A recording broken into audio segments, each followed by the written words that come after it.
Hello everyone, कैसे हैं आप सब। मैं सुमन और आज हम करते हैं फंडामेंटल ऑफ स्टॉक मार्केट की स्टार्टिंग भी हम आज कर रहे हैं। इसका जो फर्स्ट चैप्टर है प्राइमरी मार्केट, वहां से स्टार्ट करते हैं और हम जैसे इसका टाइम लगता है एज वेल एज पॉसिबल है इसके हम सारे स्टेप टू स्टेप करने की कोशिश करेंगे। जो आज का प्राइमरी मार्केट है वो हमारा मतलब एक वीडियो में ही कवर हो जाएगा, तो इसको हम आज कवर करने वाले हैं कि इसका प्राइमरी मार्केट क्या है। सब इसका भी हम आज बेसिक ही करेंगे क्योंकि ये हमारी शुरुआत है इस चैप्टर की, इस बुक की, फंडामेंटल ऑफ स्टॉक मार्केट की स्टार्टिंग है। तो इसका हम क्या करेंगे, शुरू बेसिक से ही करते हैं। इसका जो फर्स्ट है प्राइमरी मार्केट, उसको हम आज करते हैं। First of all primary market है, ये होता क्या है।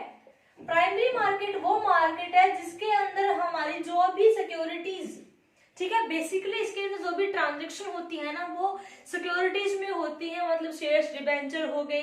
तो ये जो हमारी सिक्योरिटीज है, न्यू सिक्योरिटी बॉन्ड्स हैं, तो वो जितनी भी हमारी ट्रेजरी बिल वगैरह वगैरह जो भी कंपनियां यूज करती हैं, यानी कि जो सिक्योरिटीज हैं उनको हम क्या करें फर्स्ट टाइम, ठीक है, प्राइमरी से हम यहाँ पे ध्यान में रखेंगे कि उन सिक्योरिटी को हम क्या कर रही हैं, बिल्कुल पहली बार फर्स्ट टाइम हम क्या कर रही हैं, इश्यू कर रहे हैं। जिन भी सिक्योरिटीज को कंपनीज के द्वारा, ठीक है, ऐसा जरूरी नहीं है कि कंपनी क्या क्या हो सकती है, कंपनी है वो न्यू भी हो सकती है और ओल्ड, या हम कह सकते हैं एग्जिस्टिंग कंपनी भी हो सकती है जो क्या है सिक्योरिटीज को इश्यू करती है। न्यू कंपनी है उसके लिए टोटल सारा का सारा वैसे भी नया हो गया क्योंकि वो नई है, और जो ऑलरेडी एग्जिस्टिंग कंपनी है वो क्या करती है, अपनी जो ओवरऑल जो कैपिटल है उसको इंक्रीज करने के लिए जो भी शेयर, जो भी सिक्योरिटीज पहली बार मतलब बिल्कुल फ्रेश और न्यू सिक्योरिटीज को, फ्रेश हम कह सकते हैं, फ्रेश सिक्योरिटीज को जो इश्यू करती है वो हमारे प्राइमरी मार्केट में आती है, यानी कि जो पहली बार होता है, इसीलिए इसको न्यू इश्यू मार्केट भी के नाम से भी जाना जाता है। प्राइमरी मार्केट को न्यू इश्यू मार्केट के नाम से भी बुलाया जाता है, यानी कि इसमें क्या होंगे, फ्रेश सिक्योरिटीज होंगी जो बिल्कुल फर्स्ट टाइम क्या होंगी, इश्यू होंगी। वो कंपनी नई भी हो सकती है और जो हमारी ओल्ड है, एग्जिस्टिंग है, वो कंपनी भी हो सकती है। जिसके जो एग्जिस्टिंग कंपनी है वो फ्रेश सिक्योरिटीज कब इश्यू करेगी, जब उनको अपनी ओवरऑल कैपिटल को क्या करना होता है, इंक्रीज करना होता है, तब वो फ्रेश सिक्योरिटीज को, शेयर्स को, डिबेंचर को इश्यू करके करती है। और जो न्यू है वो तो सारा कुछ अपनी कैपिटल को अरेंज करने के लिए, कलेक्ट करने के लिए शेयर्स को, सिक्योरिटीज को इश्यू करती है। तो प्राइमरी मार्केट में यही आता है कि प्राइमरी मार्केट है वो फर्स्टली क्या करता है, डील करता है बिल्कुल नई सिक्योरिटीज के अंदर, न्यू जो भी हमारी सिक्योरिटीज है उसके अंदर क्या करेगा, ये डील करेगा। जो बिल्कुल फर्स्ट टाइम आता है। सेकंड टाइम में क्या होता है, सेकेंडरी मार्केट में आ जाता है कि फिर से हम उन्हीं को बाइंग और सेलिंग करते हैं, इसमें कंपनी के द्वारा ही दी जाती है, ठीक है। और ये मतलब जो भी पब्लिक को फर्स्ट टाइम ऑफर की जाती है वो इसके अंदर आएंगी। और प्राइमरी मार्केट क्या होता है, इसके अंदर जो भी हमारा जो फंड लगेगा वो क्या होगा, लॉन्ग टर्म फंड होगा, ठीक है, यानी कि लॉन्ग टर्म के लिए हम उस चीज को इश्यू करते हैं, शॉर्ट टर्म को हम नहीं यूज करते। वैसे भी जो प्राइमरी मार्केट है वो कैपिटल मार्केट का एक हिस्सा है। कैपिटल मार्केट हमारा दो तरीके का होता है। कैपिटल मार्केट है उसके टू टाइप है, पहला है प्राइमरी मार्केट एंड दूसरा है सेकेंडरी मार्केट। तो आज के इस सारे वीडियो में हम प्राइमरी मार्केट को ही करने वाले हैं। और जो कैपिटल मार्केट है वो क्या है, हमारा लॉन्ग टर्म इन्वेस्टमेंट है, जिसके अंदर हम क्या करते हैं 3 to 5 या मोर देन 5 ईयर की हम सिक्योरिटीज को, या फिर जो भी हमारी सिक्योरिटीज होती हैं, जिस भी तरीके की शेयर्स को हम लेके आते हैं। तो प्राइमरी मार्केट भी क्या हो गया हमारा, उस हिसाब से लॉन्ग टर्म फंड है, यानी लॉन्ग टर्म सिक्योरिटीज इसके अंदर इश्यू की जाती है जो लंबे टाइम तक वर्किंग में रहेंगी। और जो भी जो फ्रेश कैपिटल है वो मतलब कोई भी कंपनी, ठीक है, कोई भी इश्यू कर सकता है, कोई कंपनी इश्यू कर सकती है, कोई फाइनेंशियल इंस्टीट्यूशन है वो इश्यू कर सकता है। इसके लिए कोई जरूरी नहीं है कि पर्टिकुलर यही पर्सन है जो शेयर करें। इसके मतलब इश्यू है वो कोई भी कर सकता है और किसी कंपनी को किसी कैसे भी ऑफर कर सकते हैं, लेकिन होना क्या चाहिए, बस फर्स्ट टाइम। जो फर्स्ट टाइम होगा, पब्लिक में जो चीजें फर्स्ट टाइम आएंगी, वो सारी चीजें प्राइमरी मार्केट के अंदर आएंगी। ये हमें इसमें क्या है प्रॉपर ध्यान में रखना है। जो भी सिक्योरिटीज इसके अंदर आती हैं, बस बेसिकली इसके अंदर यही है प्राइमरी मार्केट के अंदर। ठीक है, इसका मेन पर्पस क्या है कि हमारी जितनी भी सेविंग्स है ना, उसको क्या करना, मोबिलाइजेशन में लेके आना, उसको मार्केट में लेके आना। जैसे कि इसमें हम जब सिक्योरिटीज को नई को इश्यू करते हैं, लोग परचेज करेंगे, तो लोगों के पास जितनी भी हमारी सेविंग्स बची हुई है, वो सेविंग क्या आ जाएगी, फॉर्मेशन में आ जाएगी, कि वहां पे वो उसमें लोग इन्वेस्ट करेंगे, उस सेविंग के द्वारा ही लोग क्या करेंगे, इन्वेस्ट करेंगे। और जब वो इन्वेस्ट करेंगे तो वो जो कैपिटल कंपनी के पास आएगी, तो कैपिटल उसका यूटिलाइजेशन करेगी, फर्दर उसके यूज करेगी, तो वो कैपिटल फॉर्मेशन में आएगी। जो ओवरऑल जो इन्वेस्टर है उसको भी बेनिफिट मिलेगा, डिविडेंड के फॉर्म में, इंटरेस्ट के फॉर्म में, या किसी अनदर फॉर्म में। और जो इनकम जो कंट्री होती है स्पेसिफाइड, उसको भी इसका पूरा का पूरा बेनिफिट होता है कि उसकी ओवरऑल डेवलपमेंट भी होती है। जितनी ज्यादा जिस भी कंट्री की जितनी ज्यादा कैपिटल है वो फॉर्मेशन में रहेगी, यानी कि मूव होती रहेगी, ट्रांजेक्शन इसकी होती रहेंगी, वो उतनी ही ज्यादा अच्छे से वो कंट्री है वो ग्रोथ करती है। तो ओवरऑल ये हमारा प्राइमरी मार्केट है कि प्राइमरी मार्केट एक वो मार्केट है जिसके अंदर जो भी सिक्योरिटीज है वो फर्स्ट टाइम इश्यू की जाती है। ये जो फर्स्ट टाइम सिक्योरिटीज के अंदर प्राइमरी मार्केट है वो डील करता है, और प्राइमरी मार्केट इसमें लॉन्ग टर्म फंड है वो इश्यू किए जाते हैं। इसको न्यू इश्यू मार्केट भी कहा जाता है। एंड और क्या है कि इसमें मतलब कोई भी कंपनी है फाइनेंशियल इंस्टीट्यूशन के लिए भी हम लेके आते हैं, लेकिन जो फर्स्ट टाइम पब्लिक में आएगी वो चीज हमारी क्या होगी, प्राइमरी मार्केट के अंदर आएगी। यानी कि जो भी कोई भी न्यू या ओल्ड एग्जिस्टिंग कंपनी अब जो फ्रेश सिक्योरिटीज को इश्यू करती है, वो सबकी सब प्राइमरी मार्केट में काउंट होंगी। तो ये इसका मीनिंग था। अब इसके हम करते हैं वही सेम फीचर्स करते हैं प्राइमरी मार्केट के।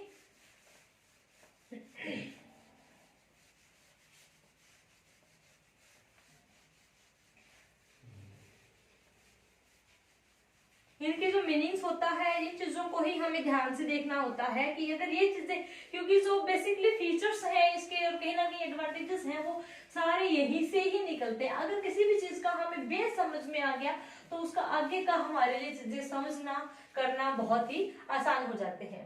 तो इसका हम करते हैं features of primary market. Features सबसे पहला क्या है, मीनिंग से ही हम करते हैं कि रिलेटेड क्या है, न्यू इश्यूज के साथ। कोई भी सिक्योरिटी हो,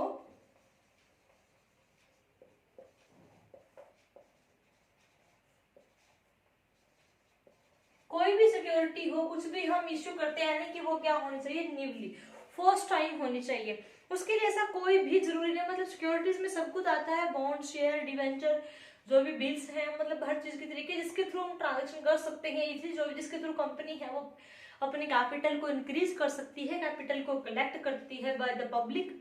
ठीक है, पब्लिक के द्वारा, पब्लिक से।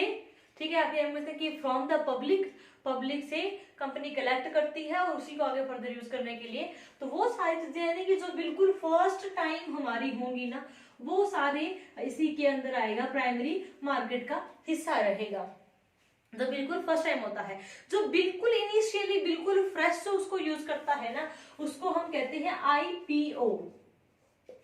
ठीक है, आईपीओ इनिशियल पब्लिक ऑफर। जो बिल्कुल पब्लिक में बिल्कुल फ्रेशली बिल्कुल न्यू इश्यू करता है, न्यू है सब कुछ। ठीक है, वो हमारा आएगा आईपीओ में, इनिशियल पब्लिक ऑफर। अगर मतलब कोई ऑलरेडी एग्जिस्टिंग कंपनी है और वो हम कोई चीज को इश्यू करती है, तो वो हमारा आता है FPO, follow on public offer. हमें इसके अंदर दो चीजें ध्यान में रखनी है। पहली क्या कि फर्स्ट टाइम होता है, जो चीजें फर्स्ट टाइम जिस भी सिक्योरिटी की जिस भी ट्रांजेक्शन हमारी बिल्कुल first time, very first time जिसकी होगी, वो हमारे मतलब कैपिटल मार्केट के अंदर आएगी। सेकंड थिंग क्या है कि जो बिल्कुल इनिशियली जो न्यूली मतलब जो कंपनी है वो फ्रेश शेयर इश्यू कर रही है, तो वो काउंट करते हैं इनिशियल पब्लिक ऑफर आईपीओ के अंदर। या फिर जो ऑलरेडी मतलब यूं कह लो आप एग्जिस्टिंग कंपनी है या ऑलरेडी लिस्टेड कंपनी है, अगर वो कोई भी शेयर इश्यू करती है तो वो आएगा follow on public offer, FPO के नाम से जाना जाएगा। नेक्स्ट है नो फिक्स्ड जियोग्राफिकल एरिया, यानी कि इसके लिए कोई भी हमें पर्टिकुलर एरिया की जरूरत नहीं है कि पर्टिकुलर इसका यही मार्केट रहेगा, इसका यही रहेगा, यानी कि हमें इसके अंदर क्या है, पर्टिकुलर प्लेस की जरूरत नहीं है कि ये स्थान होगा तब भी इसकी हम करेंगे, इसी मार्केट में ही ये फ्रेश इश्यू किया जाएगा, इसी मार्केट में फ्रेश इश्यू लेके आएंगे। ऐसा कोई भी जरूरी नहीं है, कोई नेसेसरी नहीं है कि पर्टिकुलर प्लेस हो या कोई चीज हो, कोई जगह हो, जहां पे भी जो भी कंपनी जहां सुटेबल हो उस हिसाब से जो भी इश्यू करे, उसके लिए कोई प्लेस की रिक्वायरमेंट नहीं है, बस फर्स्ट टाइम होना चाहिए इस मार्केट के अंदर। देन है वेरियस मेथड ऑफ राइजिंग, यानी कि इसमें क्या है कि बहुत सारे मेथड्स हैं जो क्या करते हैं, कैपिटल को इंक्रीज करने के फॉलो किए जाते हैं। ऑफ राइजिंग कैपिटल, यानी कि ओवरऑल कंपनी क्या करती है, अपनी कैपिटल को ही बढ़ाने का काम करते हैं। भी किसी भी फॉर्म में कैसे भी करके कंपनी अपनी कैपिटल को बढ़ाती है, उसकी रिक्वायरमेंट की बेस पे कि हमें ज्यादा की रिक्वायरमेंट है, तो कंपनी यहाँ पे क्या करती है, अपनी कैपिटल को इंक्रीज करना चाहती है, अपनी ओवरऑल कैपिटल को। तो उसी चीज को क्या करके ध्यान में रख के कि उसको कौन सी सिक्योरिटी उस कंपनी के ज्यादा बेनिफिशियल है, कौन सी वो उसको अच्छे से डील कर सकती है, उसी सिक्योरिटी को, चाहे वो आईपी हो या एफपी हो, कोई भी हो, तो उसके लिए उसको जैसा भी ठीक लगे कि राइट शेयर इशू करे, प्राइवेट प्लेसमेंट वाले, जिस भी जो भी कंपनी अच्छे से डील कर सकती है उसी को ही फॉलो करती है। बहुत सारे वेरियस टाइप्स के क्या होते हैं, मेथड्स होते हैं, हम वैसे आगे हम करेंगे भी, ठीक है। पब्लिक ऑफर हो गया, पब्लिक ऑफर हो गया कि हम पब्लिक ऑफर कर रहे हैं, या फिर हम राइट शेयर्स हो जाते हैं जिसको हम इशू करते हैं, या प्राइवेट प्लेसमेंट होगी। तो इस तरीके से क्या है कि बहुत सारे मेथड है जिसके थ्रू एक कंपनी क्या कर सकती है, अपनी ओवरऑल जो कैपिटल है उसको बढ़ा सकती है। बट क्या है कि जो भी सिक्योरिटी करें हम फ्रेशली करें और न्यू करें, बाकी उनके थ्रू हम इसे अपने इंक्रीज कर सकते हैं। और इसका फीचर्स क्या है, कम बिफोर, यानी किससे पहले ही आएगी, ऑब्वियसली सेकेंडरी मार्केट से, जो जिसकी भी ट्रांजैक्शन प्राइमरी मार्केट में होगी, और उन सिक्योरिटी की जब भी कोई ट्रांजैक्शन होगी वो किस में होगी, सेकेंडरी मार्केट के अंदर। तो जो ये प्राइमरी मार्केट है वो सेकेंडरी मार्केट से पहले आएगा, यानी कि प्राइमरी में क्या हो जाएगा, फ्रेश है, और जो भी ओल्ड सिक्योरिटीज के अंदर जो भी ट्रांजैक्शन होगी वो किस में आएगी, सेकेंडरी मार्केट में। तो कोई भी चीज है वो पुरानी होने से पहले क्या होती है, नई होती है। तो ऑब्वियसली पुराने से पहला तो नया आएगा ही आएगा, कि ये पेन है ये एक टाइम में नया था, ठीक है, और आज ये पुराना हो गया, तो पुराना ये नए के बाद पुराना हुआ है कि फिर से नया यही पेन तो नहीं होएगा ना। सेम बात ये होती है कि क्या आती है, सेकेंडरी मार्केट से पहले आती है। नेक्स्ट है कंट्रोल। ये कंट्रोल है वो किसके द्वारा किया जाता है, बेसिकली जो भी हमारी कैपिटल मार्केट के जो भी होती हैं वो सेबी के द्वारा की जाती है, security exchange board of India, security exchange board of India. वैसे आपने इसको अच्छे से किया होगा, आपकी बीकॉम में इसकी पूरी की पूरी डिटेल आपने की होगी, अगर आपके इंडियन फाइनेंशियल सिस्टम की जो बुक है उसमें पूरा का पूरा दिया हुआ है सेबी के बारे में, तो वहां से किया होगा। यानी कि ये क्या है, सेबी है, और सेबी ऑब्वियसली पता है कि रेगुलेटेड किसके द्वारा की गई है, गवर्नमेंट के द्वारा की गई है, तो इनडायरेक्टली गवर्नमेंट से भी रेगुलेट होता है। और फिलहाल जितने भी हमारे कंपनीज हैं, शेयर मार्केट में जो भी ट्रांजेक्शन होती हैं वो सबकी सब सेबी के द्वारा ही देखी जाती है, सेबी उनको हैंडल करता है, पूरे रूल्स एंड रेगुलेशन बनाना, उसकी प्राइमरी मार्केट को देखना, इसका जो कंट्रोल है वो किसके हाथों में होता है, सेबी के हाथों में है। तो ये इसके सारे के सारे क्या है, बेसिक फीचर्स हैं कि न्यू इश्यू रिलेटेड है, जो भी कोई फ्रेश इश्यू, कोई भी सिक्योरिटी हम फ्रेशली इश्यू करते हैं उससे रिलेट करता है। कोई भी हमारा ज्योग्राफिकल एरिया की रिक्वायरमेंट नहीं है कि स्पेसिफिक हमारे पास ये पर्टिकुलर प्लेस है वो होना चाहिए, ऐसी कोई नीड नहीं है, कोई नेसेसरी नहीं। बहुत सारे मेथड है कैपिटल को बढ़ाने के लिए, बस शर्त ये है कि वो न्यू होने चाहिए, किसी भी तरीके से हम बढ़ा सकते हैं, और सेकेंडरी मार्केट से क्या है पहले आता है, और कंट्रोल है वो टोटल सेबी के द्वारा देखा जाता है।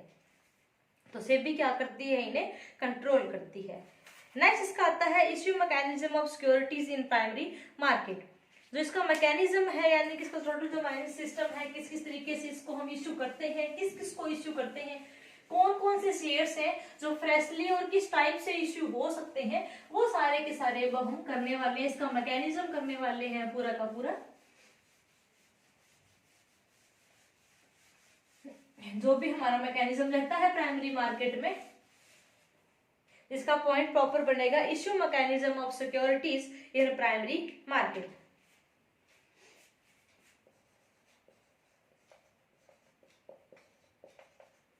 Mechanism of primary market.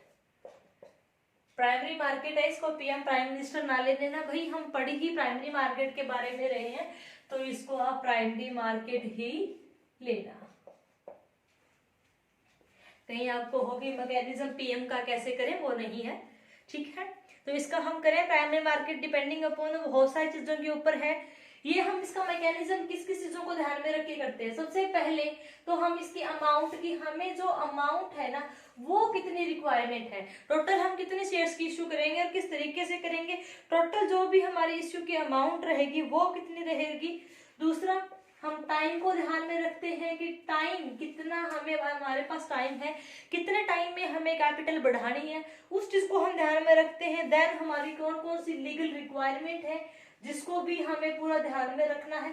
Legal requirement को लेके चलना है कि कोई भी ऐसा काम ना हो जो अनलीगली हो या फिर मतलब जो हमारे कानून के तहत नहीं आता हो। तो इस तरह की सारी चीजें, यानी कि हम पहले इस मैकेनिज्म को, जो भी शेयर्स हम इश्यू करते हैं और जिसके भी थ्रू हम करते हैं, तो पहले हमें ये तीन चीजों का पता होना चाहिए कि हमारी अमाउंट ऑफ इश्यू कितना रहेगा, कितना हम इश्यू करने वाले हैं, हमारे पास टाइम है वो कितना अवेलेबल है, ये हमें पता होना चाहिए। और कोई भी लीगल रिक्वायरमेंट है, हमारे किसी भी तरीके की कोई भी लीगल रिक्वायरमेंट है तो उसको फुलफिल करना जरूरी है।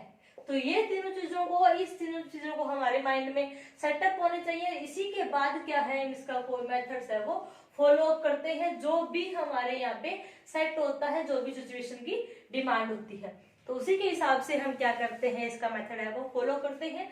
तो पहला इसका मेथड क्या है, हम कैसे इश्यू करते हैं, हम इश्यू करते हैं बाय द प्रोस्पेक्टस, यानी कि पब्लिक को हम इश्यू करेंगे तो उसके थ्रू हम क्या करेंगे, प्रोस्पेक्टस के थ्रू करेंगे, या हम कह सकते हैं बाय द प्रोस्पेक्टस या थ्रू द प्रोस्पेक्टस हम कर सकते हैं। तो उसके थ्रू हम इश्यू करेंगे। इसके अंदर क्या होता है, ये डायरेक्टली पब्लिक से ही कनेक्ट होता है। डायरेक्टली क्या है, ये पब्लिक का ऑफर होता है कि हम उनको, इसमें जो भी हमारी कंपनी के रिलेटेड जो भी इंफॉर्मेशन होती है वो सारी अवेलेबल होगी। नंबर ऑफ शेयर क्या है, कितने हैं वो, अगर कंपनी ऑलरेडी एग्जिस्टिंग है या न्यूली सेटअप है तो उसकी सारी रिक्वायरमेंट, डायरेक्टर कौन है, कितने शेयर हम इश्यू करने वाले हैं, एक शेयर की कितनी अमाउंट रहेगी, कौन कौन सी हमारी ऑफर्स है, और each and everything total information है वो प्रोस्पेक्टस के अंदर होगी। डेट ऑफ एप्लीकेशन क्या रहेगी, किस बेस पे अलॉट किए जाएंगे, कितने अलॉट की चांसेस हैं, एग्जैक्ट नहीं होता, वो एप्लीकेशंस के ऊपर डिपेंड करता है कि हमें टोटल शेयर कितने इश्यू करने हैं, कितनी कैपिटल हमें लेके आनी है, उसके बिहाफ पे प्लस कितनी जो हमारे पास एप्लीकेशंस आई है उसी के हिसाब से शेयर्स हैं वो अलॉट किए जाते हैं। लेकिन है ना कि किस मेथड से हम अलॉट करते हैं, कौन सा है, वो सारी की सारी इन्फॉर्मेशन प्रोस्पेक्टस में मेंशन होती है। किस मतलब कौन कौन कब हमारा सेटअप हुआ था, वो सारी की सारी इन्फॉर्मेशन होती है।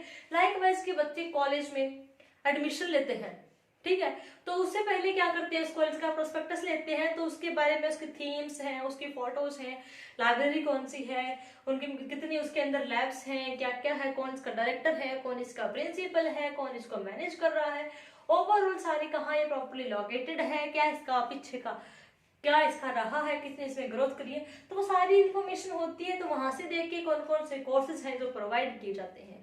तो उसी तरीके से ही कंपनी का प्रोस्पेक्टस होता है जो सेबी के द्वारा, सेबी के अंडर है वो सेटअप तैयार किया जाता है, जिसमें परमिशन होती है जो कौन कौन से हम चीजों के लिए हम ऑथोराइज हैं, कौन कौन सी चीजें हम कर सकते हैं, कितने शेयर हम इश्यू कर रहे हैं, each and every information prospectus में होती है, जो पब्लिक को इसके थ्रू इश्यू करते हैं कि पब्लिक है वो प्रोस्पेक्टस देखती है, उनको अच्छा लगता है, उनको उसमें वो इंटरेस्ट होता है कि इस कंपनी में हम इन्वेस्ट करें। दैट पब्लिक जो भी पब्लिक है वो क्या करती है, उसमें अपना इंटरेस्ट शो करती है और आगे आके शेयर्स है वो परचेज करती है। यानी कि डायरेक्ट ऑफर होता है। सेकंड होता है कि ऑफर फॉर सेल। कई बार कंपनी क्या करती है कि सेल के लिए भी ऑफर करती है कि हम क्या कर रहे हैं कि अपने शेयर्स को सेल कर रही है मार्केट में। तो इसके लिए कंपनी क्या है, इंटरमीडिएटर ले आई है उनके थ्रू, कि इसमें क्या करेंगे, वो 2 या 3 टाइप्स के क्या कर लेगी, बीच में मिडलमैन टाइप इंटरमीडिएटर होते हैं इसके, या हम हिंदी में कहें तो दलाल होते हैं, ब्रोकरेज, ठीक है, जिसके थ्रू क्या है कंपनी उनको शेयर ऑफर करेगी।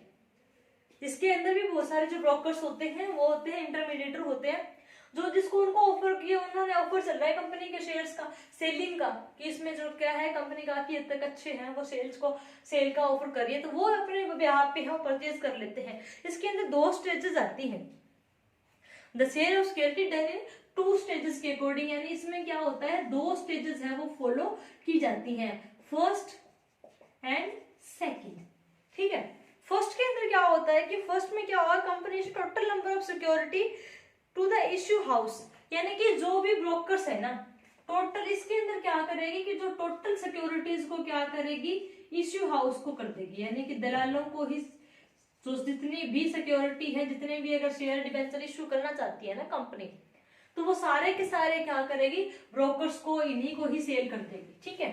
आगे फर्दर पब्लिक से फिर ये अपने आप कांटेक्ट उसका कर लेंगे, यहाँ पे कर दिया। और जो सेकंड है उसके अंदर क्या होता है, सेकंड स्टेज, और इनका भी इसमें क्या होता है कि एग्रीमेंट होता है प्राइस का भी, एग्रीड प्राइस के ऊपर करती है एक भी, इस प्राइस में ये कहते हैं हम इस प्राइस में सारे शेयर परचेज कर लेंगे, ठीक है। उसके बाद पब्लिक में वो थोड़ा अपना इंटरेस्ट, अपना कमीशन काट के पब्लिक में ऑफर कर देते हैं। और देन आता है इसके अंदर सेकंड स्टेज, ठीक है। सेकंड स्टेज के अंदर क्या होता है कि द इश्यू हाउस और stock broker resale the security, यानी कि पहली स्टेज में तो इन्होंने क्या किया, इन्होंने सारे इनको दे दिया। दूसरी स्टेज में ये क्या करेंगे, सेकंड स्टेज के अंदर ये पब्लिक को ऑफर करेंगे, ठीक है, कि वो इसका शेयर परचेज करें, पर्टिकुलर कोई ना कोई क्या है और लालच दे देंगे। कमीशन तो अपना लेंगे ही लेंगे, प्रॉफिट तो अर्न करेंगे ही करेंगे, यानी 2 स्टेजेस में होगा। ऑफर शेयर किसको किया, ब्रोकर्स को कर दिया कि ठीक है अभी हम आपको सेलिंग का या टोटल शेयर परचेज कर रहे हो, आपको इतना बेनिफिट मिल जाएगा। ये क्या करेंगे आगे फर्दर पब्लिक से कनेक्ट कर लेंगे, तो उसको क्या करेंगे, रीसेल करेंगे उन्हीं सिक्योरिटीज को। लेकिन पब्लिक में फर्स्ट टाइम में ऑफर होएगा तो ये प्राइमरी मार्केट में आ जाता है। देन नेक्स्ट है प्राइवेट प्लेसमेंट, प्राइवेट प्लेसमेंट। इसके अंदर देखो एज ए नेम हमें पता चल रहा है कि प्राइवेटली, ठीक है, ये कुछ एक ही लोगों के लिए, स्पेसिफिक किसी भी इंस्टीट्यूशन के लिए, ठीक है, या कोई मतलब जो बड़े बड़े लोग इसके अंदर हैं, इन्वेस्टर्स हैं उनको, या फर्दर क्या है अपने इंस्टीट्यूशंस को, जो ग्रुप ऑफ पर्संस हो गए हैं, ठीक है, जो क्वालिफाइड इंस्टीट्यूशनल हो गए हैं, ग्रुप ऑफ पर्संस हो गए, इंडिविजुअल है, कोई फर्म्स है, वो क्या करते हैं अपने लेवल पे, यानी कि वो उनसे बाहर नहीं जाता, प्राइवेटली इन्हीं लोगों को क्या करती है, शेयर इश्यू करने का काम करते हैं।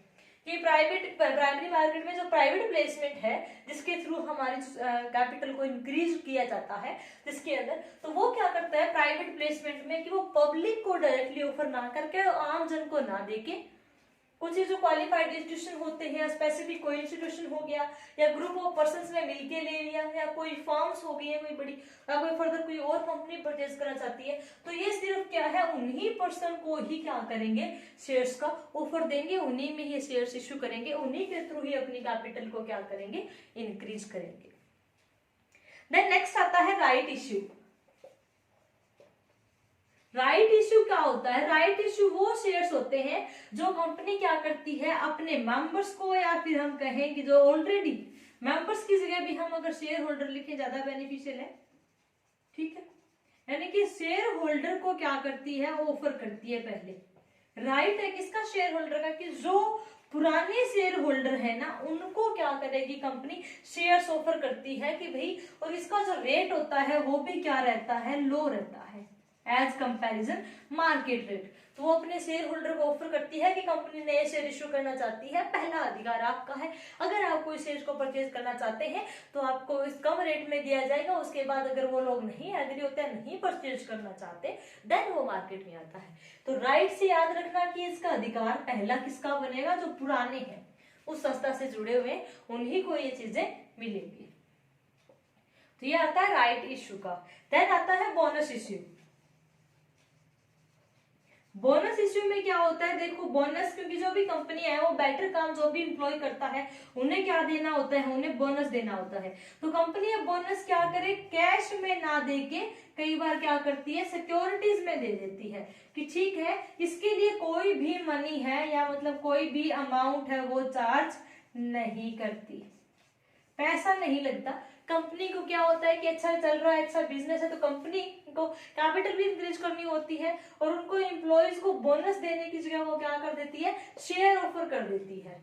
ठीक है, और इसके बदले में मतलब परचेजिंग नहीं, वो कंपनी के द्वारा ही दे दिए गए हैं कि कंपनी किसी ने ऑलरेडी क्या है 1000 शेयर सपोज परचेज किए हुए थे, जस्ट एन एग्जाम्पल। ठीक है, कंपनी के शेयर होल्डर है और या फिर कंपनी के मेंबर्स भी हम कह सकते हैं कहीं ना कहीं, उनको बोनस देना है। ठीक है, तो कंपनी को की है कि उस पर्सन की जो टोटल जो मंथली इनकम है वो 70,000 है और कंपनी को ये है कि इस पर्सन को हमें बोनस देना है, तो वो इसको 70,000 को एज इट इज रखे कि इसको मैं इंक्रीज नहीं करूं उस मेंबर की जो भी है, या फिर जो डिविडेंड का रेट है वो हम नहीं बढ़ाएंगे। अगर वो शेयर होल्डर है तो अगर उसको 10% डिविडेंड मिल रहा है तो डिविडेंड हम एज इट इज रखें।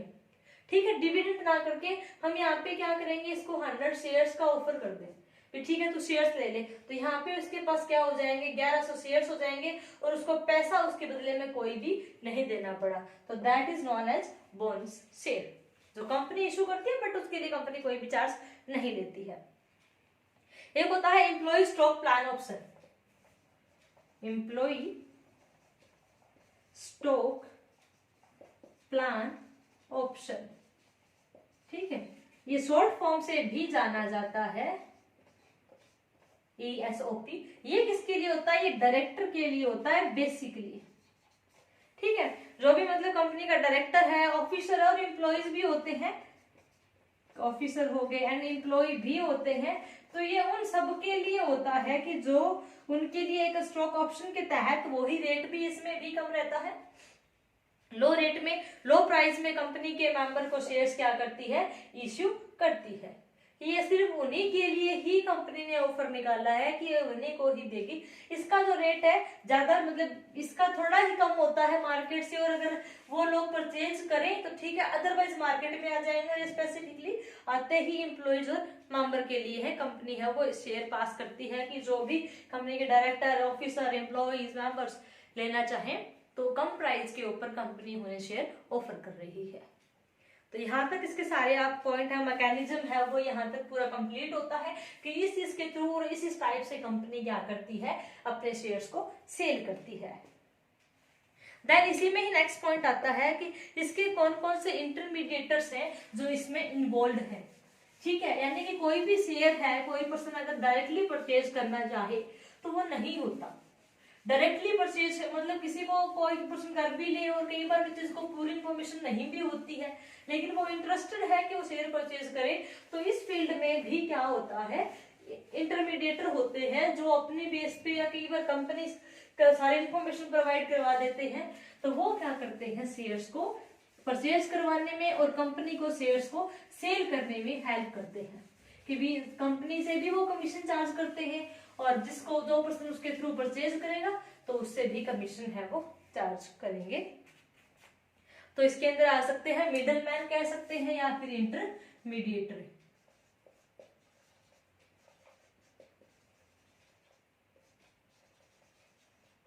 Intermediator, middle man. ठीक है, तो हमारे जो मिडल मैन है वो क्या करेंगे, एक कड़ी होगा किस किस के बीच में कि जो भी शेयर परचेज करेगा, शेयर होल्डर हो गया और कंपनी, इनके बीच में वो क्या करेंगे, लिंक बनाएंगे या इनको आपस में मिलाएंगे। तो वो काम कौन करेगा, इंटरमीडिएट की, को डायरेक्टली नहीं कर सकता, तो बीच में यहाँ पे जो होंगे वो क्या होंगे, ये मिडल मैन होंगे जो इनको मिलाने का काम करेंगे, जो इंटरमीडिएटर होंगे, जो दोनों के लिए बेनिफिशियल है। कंपनी को भी कहेंगे हम आपके शेयर सेल करवा देंगे और शेयर होल्डर है उन्हें भी कि हम आपको अच्छे से पूरी इंफॉर्मेशन के साथ शेयर्स है वो कंपनी से परचेज करवा देंगे, दिलवा देंगे। तो इसका जो पहला है, ठीक है, कि जो भी जो बहुत सारे इंटरमीडिएटर हैं मतलब अलग अलग तरीके के, वो हम सारे यहाँ पे पढ़ेंगे जिस तरह से हम करते हैं। सबसे पहला इसके अंदर आता है मर्चेंट बैंकर, या हम कह सकते हैं lead manager. Merchant banker, merchant banker, जिसके थ्रू क्या है हम शेयर्स को इश्यू करते हैं। मर्चेंट बैंकर क्या होता है, एक मतलब अंदर से क्या है, एक ये इंस्टीट्यूशन है जो मतलब सब चीजों को, कंपनी के शेयर्स को भी मैनेज करता है कि कंपनी है वो किस तरह के और कितने शेयर्स है वो लेके आएगी, उनको भी मैनेज करता है, उनको भी किस तरह के कितने शेयर उन्हें आगे मार्केट में लाने चाहिए पब्लिक के लिए। एंड देन क्या है, मतलब एक एडवाइजर के रूप में काम करता है ये। किसका, ये कंपनी का एडवाइजर के रूप में भी कौन सा टाइम है स्पेसिफाइड, कितने शेयर्स होने चाहिए, किस किस फॉर्म में वो ला सकते हैं, और ये उनकी हेल्प भी करता है पब्लिक में शेयर्स को क्या करने के लिए, सेल करने के लिए। एडवाइजर भी कह सकते हैं, कंसल्टेंट्स भी कह सकते हैं कि जो कंपनी के चीजों को, और बहुत सारी कंपनियां है ना वो मर्चेंट बैंकिंग को ही दे देती हैं कि आप हमारे सिस्टम को क्या करो, मैनेज करो, ठीक है, किस किस तरीके से हम शेयर्स को क्या कर सकते हैं, मार्केट में लेके आए, कितने शेयर लेके आए और किस हिसाब से हम उनको सेल करें। तो वो उसकी प्रॉपर एडवाइस देना, कंसर्न करना, और जितने भी शेयर्स है उनको सेल करवाने के लिए एक इंस्टीट्यूशन है जो सेटअप किया हुआ है, जो that is known as merchant banker, जो बैंकिंग की तरह क्या वर्क करता है, किसमें, सिक्योरिटीज में। देन नेक्स्ट आता है अंडरराइटर। अंडरराइटर, तो अंडरराइटर के अंदर क्या होगा, अंडरराइटर के बीच में एक कॉन्ट्रैक्ट होता है, एक एग्रीमेंट होता है, ये भी इसके दलाल ही हम इसको कह सकते हैं, मीडिएटर हम कह सकते हैं, ठीक है। एक अंडरराइटर पर्सन होगा जो क्या करेगा, जिसके बीच में एग्रीमेंट होगा कंपनी के साथ, ठीक है, कॉन्ट्रैक्ट होगा कि भी मैं आपके इतने शेयर्स परचेज कर दूंगा। वो कॉन्ट्रैक्ट के ऊपर ही डिपेंड करता है कि ये ओवरऑल शेयर लेगा, ठीक है, या प्राइस है अपना कमीशन बेस ले, या टोटल इसका कोई भी प्राइस है वो किस फॉर्म में ले, ये भी बेस्ड होता है। शेयर है या खुद परचेज कर लेते हैं ये कंपनी के, कि जो भी अगर आपको रिस्क वगैरह वगैरह होगा तो वो इन्हीं के द्वारा क्या किया जाएगा, बियर किया जाएगा, कि उस रिस्क को हम पूरा करेंगे। अगर कोई पर्सन है वो कॉल नहीं देता है शेयर्स की, तो वो अंडरराइटर की गारंटी होती है कि वो उस चीज को पूरा करवाए, लेके आए। तो ये क्या करते हैं, एक तरीके से सेल ही कर लेते हैं, कॉन्ट्रैक्ट एग्रीमेंट कर लेते हैं। कोई भी अंडरराइटर कोई इंस्टीट्यूशन भी हो सकता है, इंडिविजुअल भी हो सकता है, फर्म भी हो सकती है, कोई कंपनी भी हो सकती है, कोई भी हो सकता है, जो कॉन्ट्रैक्ट करते हैं कि ठीक है हम आपके शेयर्स हैं वो इश्यू करवाएंगे पब्लिक में। अगर वो इश्यू करते हैं और किसी तरह कोई प्रॉब्लम होती है, कोई रिस्क होता है, तो सारा इनके ऊपर जिम्मा होता है, ये संभालते हैं। देन आता है registrar office, registrar to issue, sorry office तो फ्लो में निकल गया, रजिस्ट्रार इश्यू। तो इसके अंदर क्या होगा कि जो रजिस्ट्रार होगा ना वो क्या करेगा, सारी इंफॉर्मेशन को अपडेट करता रहे, कि जो जो इंफॉर्मेशन है वो सारी इंफॉर्मेशन को प्रोवाइड करवाना। अब जो रजिस्ट्रार है कंपनी का वो क्या करता है, सारी चीजों को क्या करता है, अपडेट होता है, उसके पास सारी इंफॉर्मेशन का कलेक्शन होता है। तो वो कंपनी को कहता है कि ठीक है आपकी इंफॉर्मेशन भी मेरे पास है, और वो पब्लिक से भी कनेक्शन में रहता है कि ठीक है मैं आपको शेयर्स है वो लेके आऊंगा। इसके पास सारी इंफॉर्मेशन होती है, सारा डाटा ये रखता है, सारा डाटा इसको मैनेज करना होता है। तो ये भी कंपनी को कहता है कि मैं आपके शेयर्स इशू करवा दूंगा। तो ये कंपनी के बिहाफ से ये भी वर्क करता है, ये पब्लिक में शेयर्स को इश्यू करवाने के लिए, सेल करवाने के लिए। दूसरा ये क्या करता है कि जितनी भी टोटल जो भी एप्लीकेशंस आती हैं उनकी प्रॉपर एंट्री करना, ठीक है, कितने की टोटल कितनी आई है वो देखना, उसके बाद उन्हें अलॉट कितना किया जाएगा वो एक रिकॉर्ड तैयार करना। वो काम रजिस्ट्रार मतलब दूसरी के थ्रू इश्यू होगा। और जिनकी ज्यादा एप्लीकेशन आई हुई थी उनको रिफंड करना और किस स्कीम के तहत करना, वो सारे के सारे काम है वो इसके द्वारा ही परफॉर्म किए जाएंगे। देन नेक्स्ट आता है banker to an issue, banker to an issue. Banker to an issue के अंदर क्या होगा कि बैंक्स हैं वो हेल्प करते हैं इसके अंदर, कि बैंकों के थ्रू भी वहाँ बैंक्स हैं वो भी पब्लिक डीलिंग में रहते हैं, या कोई पब्लिक के साथ, इंस्टीट्यूशन के साथ, ठीक है, क्योंकि वहां से इनका जो लोन है ये पास होते हैं। कि कोई भी बैंक है वो भी स्पेसिफिक शेयर के ऊपर भी क्या है लोन है वो दे सैंक्शन कर देते हैं। तो उसके अकॉर्डिंग कि हमारे जो भी डिवेंचर है, जो भी एप्लीकेशन है इन्वेस्टर्स के थ्रू, तो उनको अरेंज करवाना उन शेयर्स को सेल करने में, और जो इन्वेस्टर्स हैं उनको भी शेयर बाई करवाने में क्या करते हैं, ये हेल्प करते हैं कि पर्टिकुलर कंपनी, उसका रिकॉर्ड अच्छा है, उसकी ग्रोथिंग अच्छी है, उसी के हिसाब से कि लोगों को उसके बारे में नॉलेज देना, उसी हिसाब से क्या है बैंक भी इश्यू करवाते हैं ताकि कंपनी की भी हेल्प और पब्लिक की भी हो। तो ये भी बैंक भी as an intermediator middle man क्या करते हैं, वर्क करते हैं। देन आता है डिबेंचर ट्रस्टी।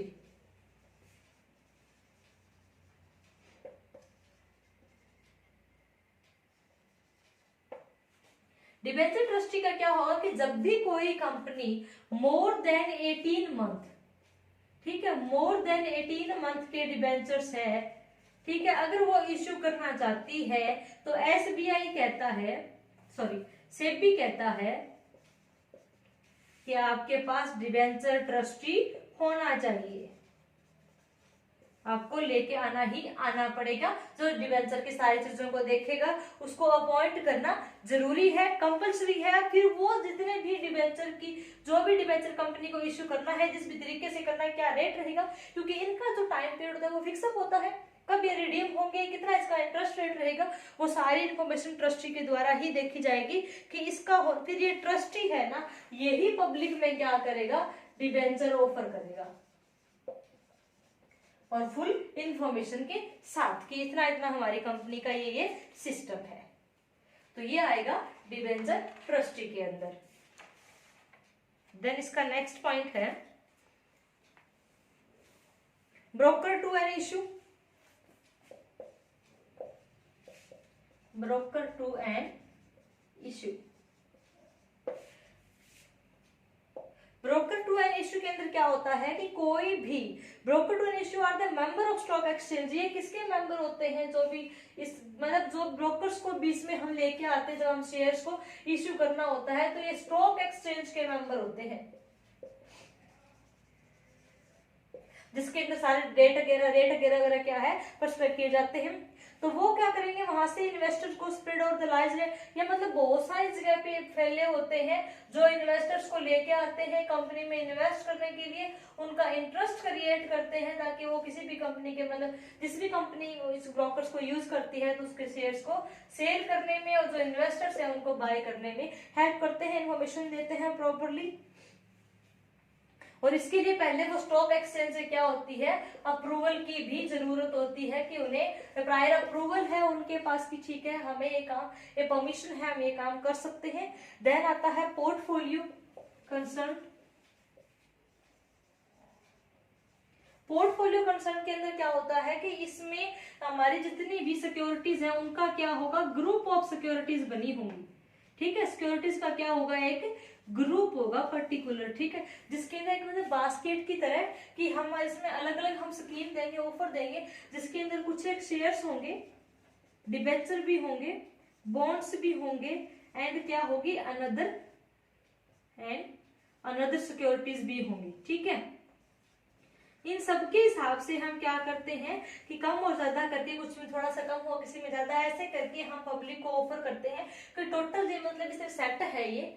जिस तरह से हमारे कोई भी फेस्टिवल आता है, कुछ भी हमारा मतलब सीजनली आते रहते हैं फेस्टिवल वगैरह, तो उसके अंदर क्या करते हैं पूरा एक कि हम पूरा आपको इस एक सिस्टम है, इसके साथ ही पूरा सेट ही आपको ऑफर कर रहे हैं, जिसके अंदर इतना कुछ मिलेगा, इतना मिलेगा, अलग अलग चीजों के हर चीज का जो सेट आता है, उसी हिसाब से ही जो ये मार्केट से हैं वो भी क्या करती है, कोशिश करती है कि जो उनका जो पोर्टफोलियो है उसमें ग्रुप ऑफ सिक्योरिटीज का क्या आपको पूरा सेट इसमें मिलेगा, कुछ एक शेयर्स भी होंगे, डिबेंचर भी होंगे पर्टिकुलर, तो उसके हिसाब से आप इनको, अगर आपको लगता है कि शेयर है वो रिस्की है तो डिबेंचर है वो बेनिफिशियल भी रहेंगे, शॉर्ट टाइम के लिए बॉन्ड्स भी रहेंगे। तो इस तरह की क्या करता है ये mix of security, long time के बॉन्ड्स भी होते हैं और कुछ सिक्योरिटीज का, और ताकि बैलेंसिंग में रहे, आपको प्रॉफिट भी रहे और आप जो मतलब हर तरह का प्रॉफिट ले सके। तो इन चीजों को फॉलो करके वो इन्वेस्टर का इंटरेस्ट पैदा करना चाहती है, जिसके थ्रू क्या कर सके वो और ज्यादा अपने इस फंड को राइज कर सके, इंक्रीज कर सके। तो ये सारे के सारे क्या है, इंटरमीडिएटर होते हैं जो इसमें वर्क करते हैं, ठीक है। और ये सारे के सारे क्या है, पर्सन्स के हेल्प के लिए सिक्योरिटीज को बनाया गया है, क्योंकि इसमें जो डिविडेंड का रेट कम होता है, डिवेंचर में डिविडेंड का रेट हायर होता है लेकिन मिले ना मिले जरूरी नहीं है, और डिवेंचर के अंदर क्या होता है, रेट लो होता है, तो दोनों में बैलेंसिंग है वो बना रहेगा। तो ये हमारा टोटल था प्राइमरी मार्केट, जिसके थ्रू हमने इसको किया। स्टॉक मार्केट का जो पहला मार्केट है प्राइमरी मार्केट, यानी कि जिसके अंदर कंपनियां हैं वो बिल्कुल फ्रेश शेयर्स को, सिक्योरिटीज को इशू करती हैं अपनी कैपिटल को बढ़ाने के लिए, अपनी कैपिटल को स्प्रेड करने के लिए। तो होप सो आपको समझ में आ गया होगा। अगर वीडियो अच्छी लगे तो लाइक, शेयर और सब्सक्राइब जरूर करें। Thanks for watching, bye bye.